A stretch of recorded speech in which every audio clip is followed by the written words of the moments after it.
UGC net தேர்விற்கான Tamil வினா. கேள்வி எண் 13 பார்க்கலாம். கிறிஸ்தவ மறையை தமிழில் மொழிபெயர்த்த உரையாசிரியர் யார்? சரியான விடை ஆப்ஷன் 3 ஆறுமுக நாவலர்.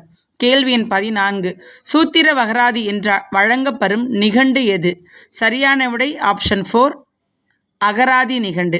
கேள்வி எண் 15 கீசு செல்லப்பாவால் தொடங்கப்பெற்ற இதழ் எது? சரியான விடை ஆப்ஷன் 3 எழுத்து. கேள்வி எண் 47 இலியத் ஒடிசி என சீவக சிந்தாமணியை புகழ்ந்தவர். சரியான விடை ஆப்ஷன் 4 ஜியு போப். கேள்வி எண் 48 வில்லி பாரதத்தில் எத்தனை பருவங்கள் உள்ளன? சரியான விடை ஆப்ஷன் 3 10 பருவங்கள். கேள்வி எண் 49 வீரமாமுனிவரின் தேம்பாவணி எங்கு அரங்கேற்றப்பட்டது? சரியான விடை ஆப்ஷன் 1 மதுரை தமிழ்ச்சங்கம். கேள்வி எண் 51 மின்மினிகளால் ஒரு கடிதம் எனும் அப்துல் ரஹ்மானின் கவிதை தொகுப்பு எந்த வகையை சார்ந்தது? சரியான விடை ஆப்ஷன் 1 கஜல். கேள்வி எண் 52 கோமல் சுவாமிநாதனின் நாடக வாழ்க்கை அனுபவங்கள் கட்டுரை தொடராக வெளிவந்த இதழ். சரியான விடை ஆப்ஷன் 4 சுபமங்களா. கேள்வி எண் 53 ஞாயிறு கடை உண்டு என்னும் புதினத்தை எழுதியவர்.